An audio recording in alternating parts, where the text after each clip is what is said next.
Salafi sering sekali melontarkan kritik keras terhadap praktik dan keyakinan Ahlussunnah wal Jamaah atau yang sering disebut Aswaja, yang mereka anggap menyimpang dari ajaran Islam yang murni. Gerakan Salafi berfokus kepada upaya untuk kembali kepada ajaran Islam yang dianggap asli sesuai dengan Al-Quran dan As-Sunnah, sebagaimana yang dipahami oleh para sahabat Nabi dan 3 generasi setelahnya, yaitu Salafus Saleh. Teman-teman sekalian, di sini akan kita bawakan beberapa kritik utama yang sering diajukan oleh Salafi terhadap Aswaja. Mau tahu apa itu? Maka tonton terus video ini hingga selesai agar kita menemukan fakta yang sebenarnya.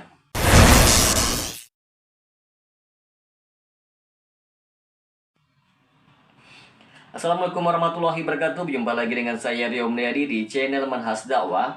Pada episode kali ini kita akan membahas tentang kritikan keras Salafi terhadap Aswaja. Di antara bentuk kritikan Salafi terhadap Aswaja ialah yang pertama, yaitu masalah bid'ah dalam ibadah.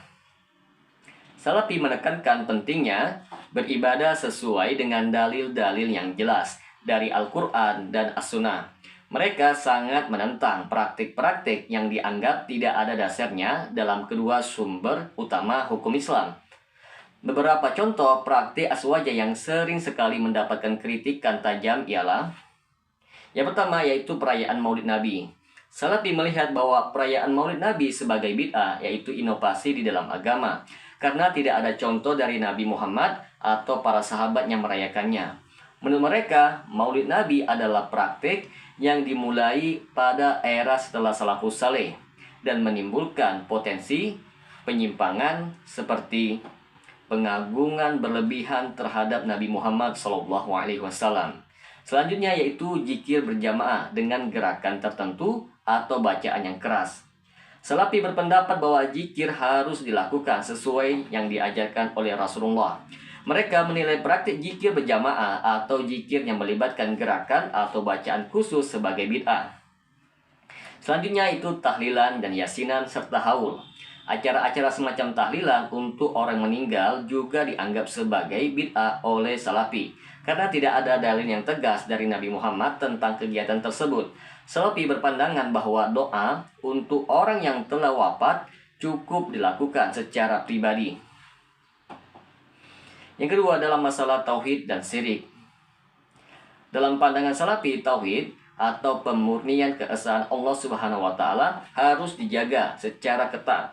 Mereka mengkritik Aswaja yang dianggap membolehkan atau mempraktikkan hal-hal yang dapat mengarah kepada kesyirikan atau penyekutuan Allah Subhanahu wa taala. Antara lainnya ialah yang pertama, ziarah kubur dengan permintaan pertolongan. Salafi mengkritik keras ziarah kubur yang disertai dengan permintaan pertolongan atau tawasul kepada orang yang sudah meninggal dunia. Menurut mereka, hal ini adalah bentuk syirik yang menyekutukan Allah karena memohon pertolongan atau perantara kepada makhluk.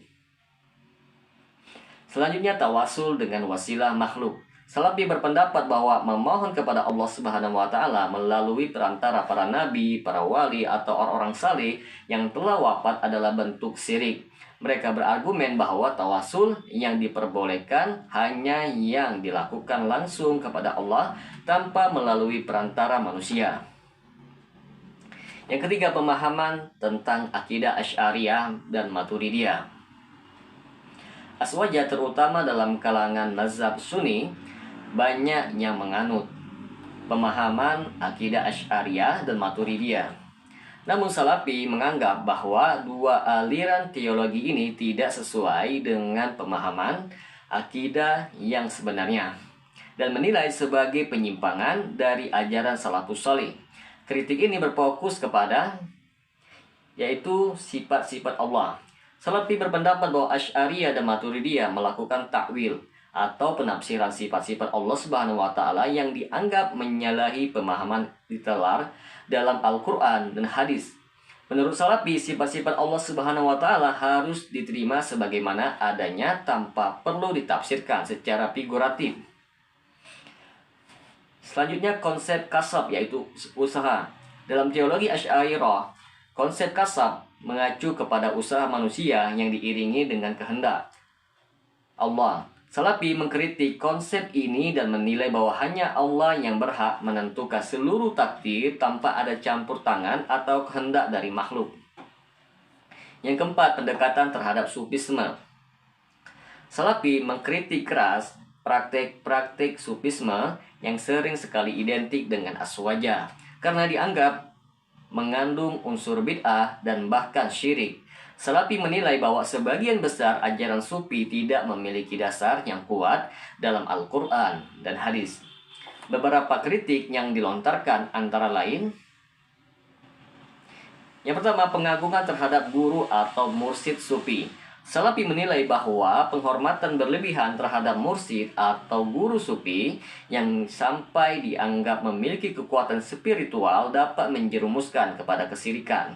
Menurut Salafi, tidak ada manusia yang memiliki kemampuan untuk memberikan barokah atau membawa keselamatan selain Allah Subhanahu wa Ta'ala.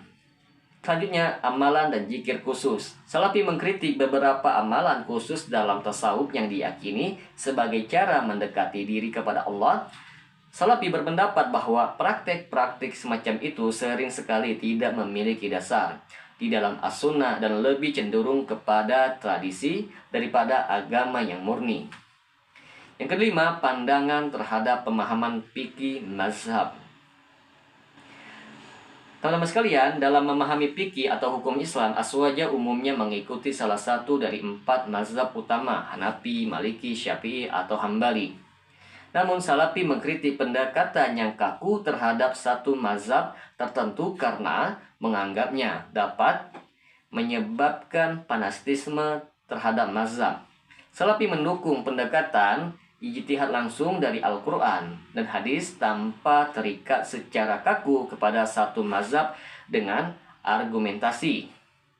Yang pertama, taklid buta. Salafi menentang taklid buta atau mengikuti pendapat para ulama tertentu tanpa memahami dasar hukumnya. Mereka berpendapat bahwa setiap muslim harus berusaha memahami dalil sendiri atau bertanya kepada ulama dengan pemahaman dalil yang jelas. Yang kedua, ijtihad. Salafi mengutamakan ijtihad yang lebih fleksibel dengan menekankan pada pemahaman langsung dari sumber utama. Mereka menilai bahwa mengikuti mazhab dengan terlalu ketat dapat membuat seseorang mengabaikan dalil yang lebih kuat dari sumber Islam. Yang keenam, penyimpangan dalam pemahaman akhlak dan etika. Salafi juga mengkritik beberapa aspek dalam tradisi aswaja yang dianggap menyimpang dari pemahaman akhlak atau adab yang diajarkan oleh salaf. Semisal, yang pertama, penggunaan akal dalam masalah akidah. Salafi menilai bahwa beberapa kalangan aswaja terlalu mengedepankan akal dalam memahami masalah akidah. Mereka berpendapat bahwa akal memiliki keterbatasan dan tidak bisa digunakan sebagai sumber utama untuk memahami akidah yang harus berpijak kepada dalil wahyu. Yang kedua, pendekatan tasamu atau toleransi yang berlebihan. Salafi kadang mengkritik sikap tasamu atau toleransi yang berlebihan dalam aswaja, terutama dalam hal berinteraksi dengan non-muslim atau dalam hal perbedaan akidah di kalangan umat Islam. Mereka berpendapat bahwa toleransi tidak boleh mengorbankan prinsip-prinsip tauhid. Maka dapat kita simpulkan di sini, teman-teman sekalian, kritikan keras Salafi terhadap aswaja lebih didasarkan kepada perbedaan metode pemahaman dan praktik agama.